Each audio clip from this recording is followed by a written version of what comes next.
Olá, uma ótima tarde para você. Os parlamentares da Câmara Municipal de Cubatão e moradores se reuniram com representantes da MRS para tratar sobre a entrada da Vila dos Pescadores. Acompanhe. A sede do Exército da Salvação foi palco de uma reunião envolvendo moradores, líderes comunitários, presidente de bairro, os vereadores Edson Mota e Xuxa e representantes da empresa MRS. O assunto relacionado ao fechamento da entrada principal do bairro foi debatido durante algumas horas. Durante a reunião, o clima ficou um pouco tenso, mas para o assessor da diretoria da empresa, o diálogo está sendo o melhor caminho para todos. Eu acho assim, foi uma oportunidade muito boa que a gente teve, um diálogo direto, né? Quente, como sempre, né? A gente viu que no passado a gente não construiu bem essa relação e comunicação. A gente entendeu que outros atores fariam isso e não fizeram. E a gente descobriu um caminho muito bom para o diálogo. O viaduto foi construído numa demanda da Prefeitura de Cubatão, que é importante para a mobilidade e segurança da população e da comunidade da Vila dos Pescadores. Junto com ela veio o fechamento da PN, no lugar da PN seria substituído por uma passagem de pedestre muito melhor do que é hoje.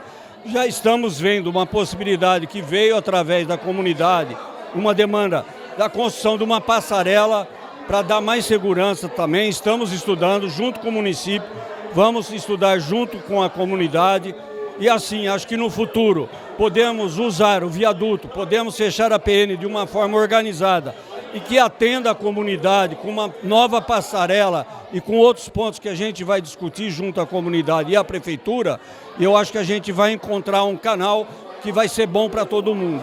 Essa é a expectativa nossa após essa reunião que a gente teve aqui junto à comunidade. A líder comunitária Patrícia Bernardes e a presidente do bairro Ana Lúcia saíram felizes com o que foi falado neste encontro.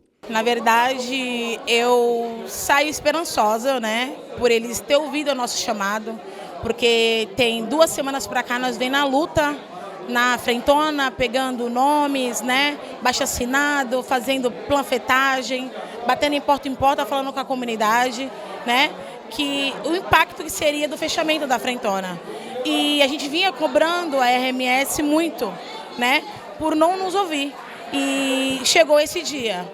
Muito feliz, estou muito feliz de verdade. Hoje a gente teve um respaldo na qual a gente não havia tendo diariamente. O que chegava na gente era só o fechamento, a gente ficava encurralado e não tinha uma outra oportunidade de escutar a comunidade. E hoje, graças a Deus, tivemos e reunimos algumas pessoas que eu vi, que não precisa ser muitos, mas os que vieram, representou a comunidade, palavras bonitas, palavras benditas, parabéns para o Xuxa, parabéns para o Edson.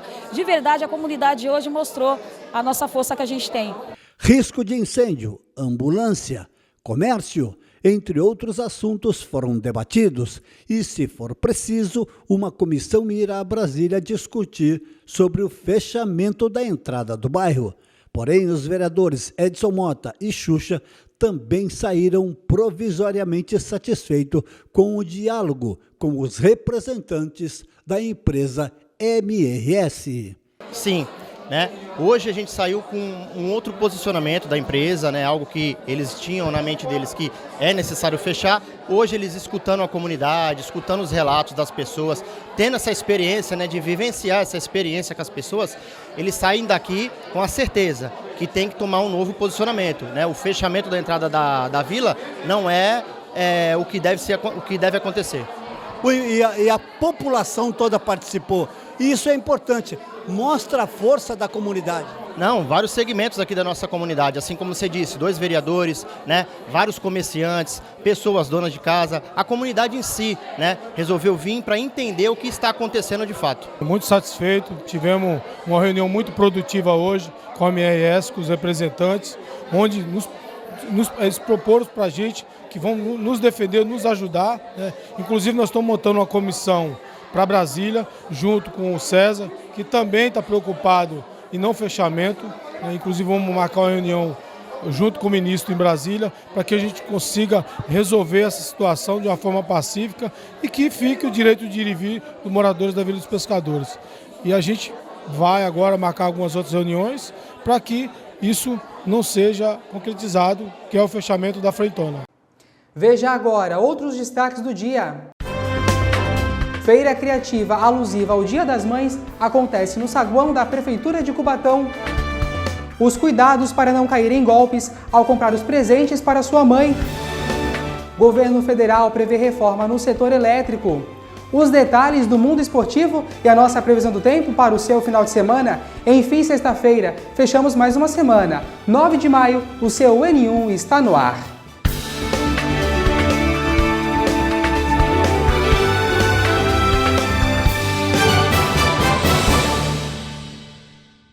Conforme eu e o Lucas Sena trouxemos ontem aqui na programação da TV Câmara Cubatão e também pelas nossas redes sociais, temos um novo Papa. Leão XIV foi eleito às 6h08, horário de Roma, 1h08 pelo horário de Brasília, aqui no nosso país. Vamos acompanhar. Eram 6h08 no Vaticano, 1h da tarde, 8 minutos aqui no Brasil, quando a tão esperada fumaça branca saiu da chaminé da Capela Sistina. Após 3 escrutínios, os cardeais chegaram no consenso na escolha do novo Papa, sucessor de Francisco na Cátedra de São Pedro.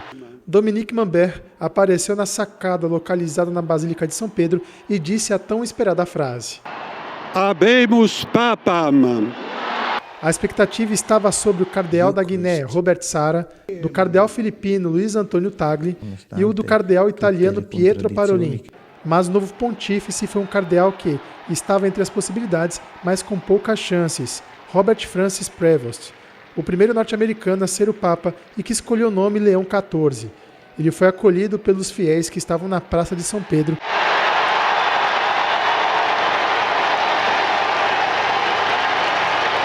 e já deu a sua primeira bênção como novo líder da Igreja Católica Apostólica Romana. Patris et Filii et Spiritus Sancti descendat super vos et maniat semper. Robert Francis é nascido em Chicago, mas a sua vida religiosa foi construída no Peru. Ele ocupava 2 cargos importantes na igreja. Era prefeito do Discatério para os bispos, órgão que nomeia os bispos, e presidente da Comissão Pontífice para a América Latina. Ele é discreto e evita holofotes e entrevistas, e a sua linha de pensamento se alinha com a do seu antecessor, o Papa Francisco. Muito bem, a gente continua nessa cobertura especial, então, né? Aqui comigo o repórter Lucas Sena, também apresentador do Últimas Notícias, segunda edição. Sena, a gente vai agora tratar um pouco sobre os próximos passos, né? Que deram após aí Leão XIV ser eleito. Antes de tudo, boa tarde para você, seja bem-vindo mais uma vez com a gente. Boa tarde, Jeff, muito obrigado e uma ótima tarde a você que estão nos assistindo aí de casa. Lucas, então ele foi eleito, ele apareceu para o público ali na praça, né, fez o seu discurso e depois, quais foram os primeiros passos do Papa, né? O que ele fez ali no Vaticano, o que ele fez em Roma? Depois de ele ter saído, né, na sacada da Basílica de São Pedro, ele já fez uma oração, já deu, digamos assim, a primeira bênção para o povo que estava ali, né, na praça de São Pedro. Aí ele foi, já no dia seguinte, né, hoje, mais conhecido como sexta-feira, ele já fez a sua primeira celebração, né, a sua primeira missa, mas ali quem foi uma primeira missa para o povo ainda? Não, no caso foi para os cardeais, né, que participaram do conclave. Né? Agora que ele vai tem as suas missões pastorais, né? Claro que ele está se readequando ao cargo, digamos assim, e a primeira aparição pública, né, que está prevista é no próximo domingo, a partir do meio-dia, onde o Papa faz a oração do Ângelus na Basílica de São Pedro, ali na Praça de São Pedro. Então, Jefferson, esse é digamos assim, que essa vai ser a primeira aparição programada do Papa Leão XIV. A primeira aparição, né, após a posse dele, após a eleição do Papa, exatamente. É o primeiro compromisso dele aí no papado de Leão XIV. Aliás, acabei de falar Leão XIV, já se sabe o porquê deste Leão XIV, o porquê do nome, tem já oficialmente, ainda não? O que tem em relação ao nome do Papa, Lucas? Então, Jefferson, teoricamente, quando o Papa, né, ele é eleito pontífice, ele escolhe um nome que vai, digamos assim, dar um norte ao seu papado, ao seu pontificado, né? Papa Francisco, ele foi o primeiro, né? Por isso que não tem a nomenclatura, Francisco II, ele foi o primeiro, ele seguiu a linha de São Francisco, que foi um santo, né, da Igreja Católica, que, claro, ele é conhecido por falar com os animais, né, ter esse anseio com os animais, porém ele fez voto de pobreza. Então, quando o pontífice escolhe esse nome, é uma linha que ele vai seguir. Leão XIV, obviamente, ele, né, sucede o Leão XIII, Leão XIII foi um papa importante para a Igreja Católica porque ele teve um documento, uma encíclica chamada Rerum Novarum, e nessa encíclica ele apontou questões sociais para a Igreja, incluindo a questão operária e para a Igreja olhar mais para os trabalhadores. Além disso, o Papa Leão XIII ele ficou marcado por ter uma forma gentil de se expressar e também ele tinha um desejo de reconciliar a Igreja. Vai lembrar que Leão XIII, né, que foi o último Papa com o nome Leão, ele assumiu o pontificado no final da década de 19 para o começo da década de 20, ou seja, de 1890 a 1900. Então, havia muitas questões também sobre a questão da Revolução Industrial, perdão. Então, assim, a Igreja estava muito distante do povo, então ele queria fazer com que a Igreja unisse. É esperado que Leão XIV continue, né, a questão da linha de unir a Igreja como o Papa Francisco fez e, claro, pegando um pouco dessa questão do Leão XIII, tratar das questões sociais e trazer a união mais próxima da Igreja Católica, Jefferson. Tá certo, então, Lucas, muito obrigado pelas suas informações. A gente nessa cobertura especial, o Lucas volta ainda hoje com a gente aqui no Bloco do Esporte. Isso. Continua com a gente, uma boa tarde para você. Boa tarde para você, Jefferson, e para os amigos de casa. A gente continua o nosso N, agora mudando de assunto. O presidente Lula participou de uma cerimônia em Moscou em comemoração aos 80 anos da vitória dos aliados sobre a Alemanha nazista na Segunda Guerra Mundial. O evento contou com um desfile militar e a presença do presidente russo Vladimir Putin e mais de 20 chefes de Estado. Após o desfile, o presidente brasileiro visitou o túmulo do soldado desconhecido como homenagem aos combatentes mortos. Ainda hoje, Lula deverá se reunir com Putin no Kremlin. Olha, tem mudança vindo por aí. O ministro de Minas e Energia, Alexandre Silveira, anunciou uma reforma no setor elétrico do Brasil. Ministro de Minas e Energia, Alexandre Silveira, anunciou a aceleração da reforma do setor elétrico no Brasil, com foco na modernização e a acessibilidade. A proposta inclui a abertura do mercado livre em energia até 2028 e benefícios para mais de 60 milhões de brasileiros via tarifa social. O texto, que também reequilibra a conta de desenvolvimento energético e reforça regras para grandes consumidores, devem ser finalizada em 15 dias e enviado ao Congresso como medida provisória. A iniciativa conta com apoio de autoridades econômicas e busca tornar o sistema mais eficiente, justo e sustentável, beneficiando milhões de consumidores e fortalecendo a infraestrutura energética do país. Secretário de Reformas Econômicas do Ministério da Fazenda, Marcos Pinto, afirma que a reforma do sistema elétrico é uma oportunidade para revisar a tarifa social e reduzir os custos da energia por meio de reavaliação de subsídios. Olha, na 14ª sessão ordinária da Câmara de Cubatão, o vereador carioca apresentou um requerimento. O parlamentar solicita estudos para ampliação ao acesso de mamografia para mulheres abaixo dos 50 anos. Através de ofício apresentado na 14ª sessão ordinária, o vereador carioca solicitou ao Executivo para que seja analisada mediante estudo de impacto orçamentário e financeiro a possibilidade de ampliar o acesso ao exame de mamografia para mulheres com idade inferior a 50 anos de idade na rede pública da saúde de Cubatão. Um requerimento de suma importância, né? Tivemos aí agora o último censo do IBGE, onde a Cubatão tem 112 mil habitantes, sendo quase 60 mil mulheres. Nós temos uma faixa etária aí de mais de 60%, com uma idade abaixo de 50 anos. Por isso, tivemos essa iniciativa.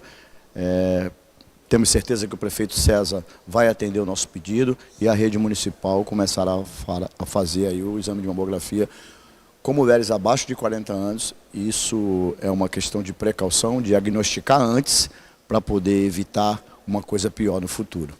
E agora mudamos completamente de assunto e entramos aí no clima do Dia das Mães. Aqui em Cubatão, uma feira criativa em alusão ao Dia delas está sendo realizada no Paço Municipal. Olha, gente, corre que ainda dá tempo de ir acompanhar, hein? Os artistas começaram a expor suas peças agora há pouco, por volta das 10 horas da manhã, e seguirão até logo mais às 4 horas da tarde. Para você que procura um presente especial para sua mãe, uma ótima oportunidade é a Feira Criativa, que acontece até sexta-feira no saguão do Paço Municipal, das 10 horas da manhã até as 4 horas da tarde. tem uma infinidade de artigos confeccionados por artesãos da cidade de Cubatão, como bolsas, carteiras, brincos, colares, pulseiras e até bonecas. E na parte de gastronomia, os visitantes irão encontrar uma diversidade de doces e bolos. A realização das feiras é uma forma de fortalecer os trabalhos dos empreendedores de arte da cidade, fomentando a economia local e contribuindo com a renda desses artesãos. Muito bem, então corre até o Paço Municipal que ainda dá tempo, viu? E entre hoje, amanhã e até mesmo o próximo domingo, a correria será para a compra dos presentes de todas as mamães. Você já tem em mente aí o que dar para sua mãe? Olha, eu fui até as ruas aqui em Cubatão para descobrir o que a galera vai dar de presente para o Dia das Mães. Acompanhe. Roupas, calçados, acessórios e outros itens podem ser um presente especial para o Dia das Mães. A expectativa é que haja um aumento de 1,9% nas vendas em comparação com 2024. Mesmo com o avanço, o número ainda é considerado tímido. Apesar disso, já tem presentes em mente vindo por aí. Ela estava querendo um relógio, aqueles smartwatch, então vou querer dar ele para ela. O Dia das Mães é a segunda melhor data para o comércio e, segundo a Confederação Nacional de Bens, Comércio e Turismo, para 2025, a projeção é de que 14 bilhões sejam injetados na economia. Mesmo com todo o aquecimento do comércio e a vontade de presentear a mamãe, a data é lembrada pelo carinho e afeto dessas grandes mulheres. Ela é meu exemplo de vida, né? Uma mulher guerreira que me criou e meu irmão sozinha, sem a ajuda do meu pai, então ela é tudo para mim. Eu ainda não sei, mas eu não viso tanto o material, né? Para mim, eu acho que o mais importante é eu estar presente com ela e ela comigo, sabe? Assim, crescer em afeto, em companheirismo e amizade mesmo, assim, com a minha mãe. São elas que nos dão a vida, nos colocam no mundo e nos dão diversos ensinamentos. E mesmo depois de completarmos a maioridade, ainda somos os bebês das mamães. E quando falamos da importância delas... A minha mãe significa firmeza, né? Porque a minha mãe é uma mulher muito firme nas decisões dela, né? Ela é perseverante e isso me chama muito a atenção a querer buscar o que de fato tem para mim, para minha vida, sabe? E eu olhando para minha mãe é isso que me traz esperança e firmeza. Para essas mamães guerreiras, ter seus filhos ao lado é o maior presente, o de grande valia. Para mim é tudo, né? Eu tenho 2 filhos.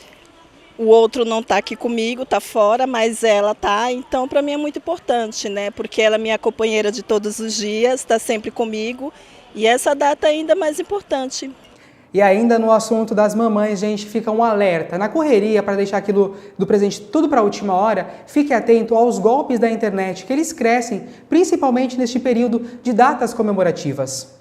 Nas datas comemorativas, a busca por presentes aumenta e, junto da procura, os oportunistas para aplicar golpes pela internet também aumentam. De acordo com a FEBRABAN, Federação Brasileira de Bancos, a falsa venda foi o segundo golpe mais aplicado no ano passado. Os golpistas clonam os sites de lojas famosas ou criam páginas falsas que simulam essas lojas, enviando promoções por e-mail e mensagens, além de criarem perfis falsos de lojas nas redes sociais. Os perfis muitas vezes utilizam os nomes das marcas reais, porém alterando algumas letras por números, como a letra O com o número 0, e essas mudanças passam despercebidas pelos consumidores.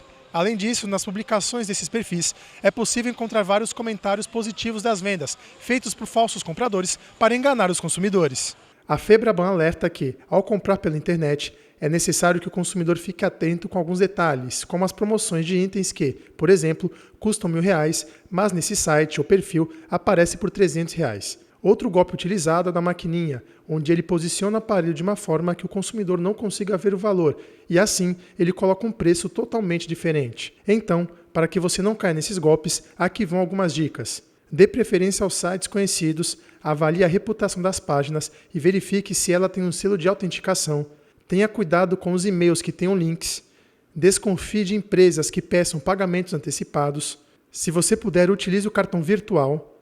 Ao efetuar o pagamento na maquininha, coloque você mesmo o cartão e verifique se o valor que aparece é o correto.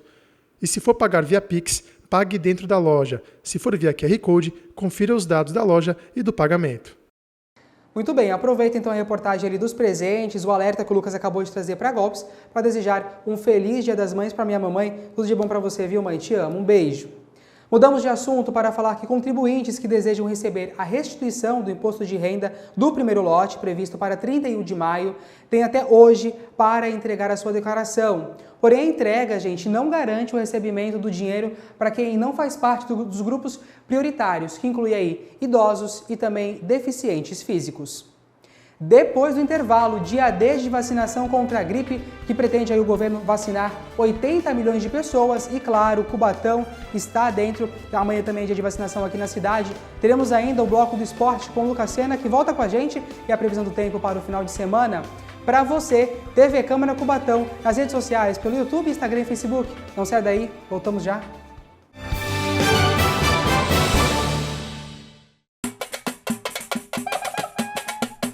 No Brasil, a gente olha para frente com esperança, tem fé e arregaça as mangas. Neste governo, a saúde é prioridade. A gente trabalha para que cada brasileiro e brasileira receba o atendimento que precisa. Seja uma consulta nas unidades de saúde, seja na vacinação, no acesso a medicamentos gratuitos ou no exame necessário para uma possível cirurgia. A gente trabalha para reduzir as filas. A gente trabalha por um SUS cada vez mais presente, universal e integral, capaz de alcançar toda a nossa população. A gente trabalha para cuidar da população em todas as etapas da vida, pela mãe e por quem ainda nem chegou. A gente trabalha para garantir profissionais de saúde qualificados, para garantir investimento em tecnologia de ponta e para garantir atenção em todas as etapas. Trabalha por um Brasil sorridente, por um Brasil saudável. Trabalha ao lado da ciência e do respeito pela diversidade. Esse é o Brasil bem cuidado que queremos. Fé no Brasil, a gente tá no rumo certo.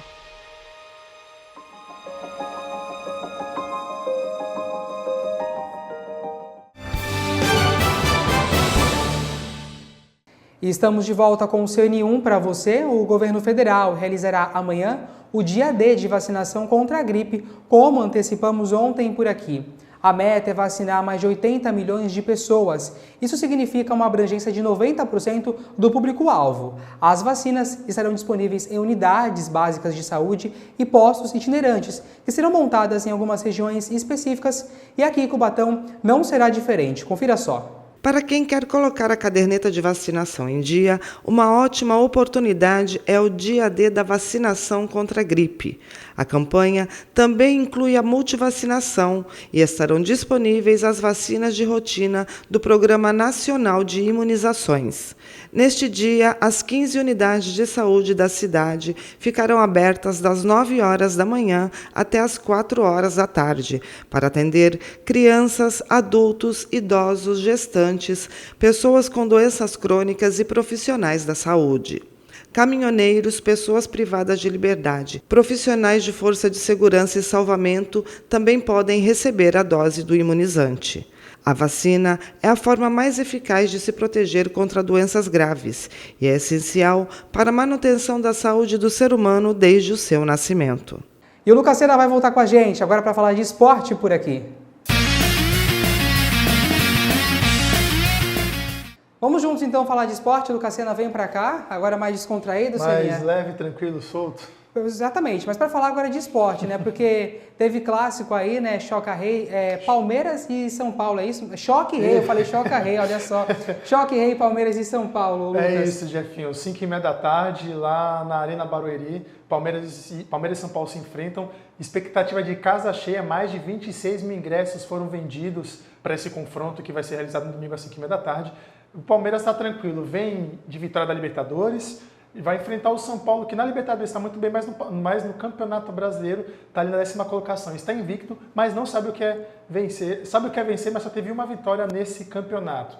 Então o São Paulo, para tentar ganhar a sua segunda partida no Campeonato Brasileiro, pode ter 2 reforços, Oscar e o Lucas, mas ambos só vão saber se poderão estar aptos à partida nos 2 últimos treinos que Zubeldia vai realizar, um hoje e um amanhã, antes desse confronto. Então, Jefinho, Palmeiras e São Paulo aí, um clássico é clássico, a gente sabe como é que é e pode ter muita novidade, viu? Vai ser um confronto muito interessante. O clássico choque rei, tá, Isso, gente? não Me embaralhei choca. aqui na leitura do nosso TP, tá? Olha, Corinthians enfrenta o Mirassol, Lucas Exatamente, Jefinho. O Corinthians enfrenta o Mirassol e o Corinthians o Corinthians deixou, né? O Corinthians não, Dorival Júnior deixou os seus titulares descansando, porque o jogo é amanhã às 6h30 da tarde em Mirassol, ou seja, uma viagem longa, né? O Corinthians que veio bem, começou no comando de Dorival com 2 vitórias, empatou na Sul-Americana, está ali capengando na competição internacional, mas no Campeonato Brasileiro vem com tudo, vai enfrentar o Mirassol também de casa cheia. Os ingressos foram esgotados. Claro, tem muito corintiano que mora no interior de São Paulo, mas também tem torcedor do Mirassol, que, né, pela primeira vez na história, no ano do seu centenário, a equipe de Mirassol está participando do Campeonato Brasileiro. Então, tende a ser um jogo muito interessante, até porque o Mirassol já fez 4-1 em cima do Grêmio e o Corinthians veio com a moral em cima, o empate de uma quebrada. Então, se a gente for ver, vai ser um jogo também muito interessante, não só no campo, mas também no mental, né? Agora a gente fala dos bastidores santistas, né? Porque Pedro Martins não foi demitido. Exatamente. Trouxe ontem, né? Aquela coisa, a gente estava... Era o Papa, até falei que quando o Papa estava sendo anunciado, Pedro Martins foi demitido. Marcelo Teixeira deu uma entrevista falando que não. Isso que saiu na mídia não é verdade, é o famoso fake news. Então, Pedro Martins ainda continua sendo CEO da equipe.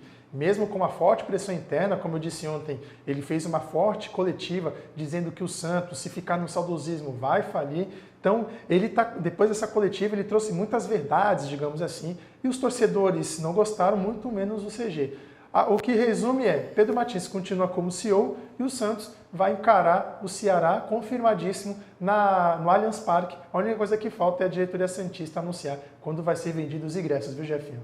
Nosso assunto agora do futebol é voleibol. Lucas Sena, tem reportagem chegando, e você que chama. Exatamente, tem reportagem chegando. Um projeto de voleibol masculino continua a todo vapor lá no Céu das Artes, no Jardim Nova República e também no ginásio Armando Cunha. Vamos acompanhar a reportagem. O voleibol masculino de Cubatão, que está sob a coordenadoria de Janete Cesarino, está em plenas atividades do Céu das Artes do Jardim Nova República e no ginásio do Armando Cunha, no Casqueiro. São 5 categorias e disputando vários campeonatos. Olha, nós hoje estamos com muitos campeonatos, né, lá no Céu das Artes. O nosso time de voleibol masculino hoje está com o campeonato CSV. Nós estamos também com o Joga São Paulo e vamos começar agora a Copa Itatiba. Aliás, não é só no Céu das Artes, o Armando Cunha também recebe, né? Isso, segundas, quartas e sextas no Céu das Artes e terças e quintas no Armando Cunha. Quando você começou lá atrás, você imaginava que fosse ter esta grandiosidade à procura do voleibol masculino? Não. Quando nós começamos, né, nós achamos que só seria ali mesmo no Céu das Artes e graças a Deus cresceu muito hoje o voleibol aqui em Cubatão e nós hoje temos muitas categorias, né, que temos a 15, 17, 19, 21 e a 23. Hoje, graças a Deus, evoluímos muito. Quais são os dias de treinamentos, tanto no Céu como no Armando? No Céu das Artes, segunda, quartas e sextas, das 19 às 22 e terças e quintas, das 20 às 22 no Armando Cunha. E quem quiser participar, vocês estão recebendo esses atletas? Estamos sim, estamos recebendo os atletas, né? Pode chamar lá na página do Instagram, que é a de Cubatão Voleibol Masculino, e nós vamos estar respondendo tudo certinho, os horários, né? E as categorias também. E tem todo um acompanhamento de vocês? Sim, nós temos tudo isso, né? Temos acompanhamento, tem uma equipe que vai acompanhando também os menorzinhos, os maiores também. Hoje, graças a Deus, eles têm uniforme, têm as bolas, tem tudo, né? E os treinamentos. Do esporte, vamos agora acompanhar a previsão do tempo para o final de semana, mais um final de semana chegando por aí. Pira do Jardim Casqueiro para você, aí na sua tela, a movimentação aqui da cidade de Cubatão. Hoje, sexta-feira, ensolarada, né? Predominantemente ensolarada. Os termômetros marcam agora aqui em Cubatão, gente, 31 graus, em aquele veranico que eu vinha falando ao longo da semana, ele chegou, o calor está aí, um sol para cada um, principalmente agora no horário do almoço, né? A previsão são de 33 graus agora para principalmente meio-dia, 1 da tarde, né? Vai esquentar bastante porque tem chuva chegando, tá, gente? O final de semana promete ser chuvoso aqui na nossa região, no sábado, principalmente no domingo, Dia das Mães, então aí será com muita chuva. Vamos acompanhar então as temperaturas na previsão do tempo com a Cris Castanheira.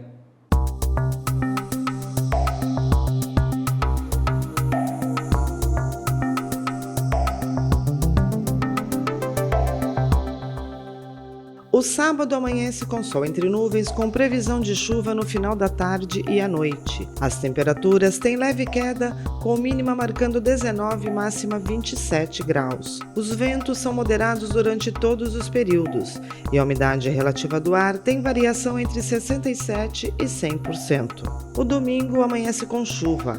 À tarde, a previsão é de sol com probabilidade de chuva voltando à noite. Os termômetros caem um pouco mais, variando entre 17 e 21 graus.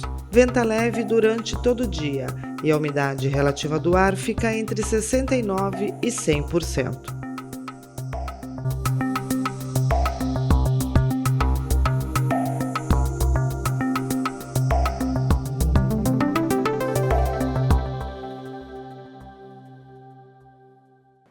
E por enquanto é só, logo mais 6h15, Lucas Sena está de volta com a segunda edição e outras informações para você. Conectado, você pode ficar com a gente nas redes sociais da TV Câmara Cubatão, no YouTube, Instagram e também no Facebook, basta você acessar por lá, TV Câmara Cubatão. Um ótimo final de semana para você, até segunda, tchau!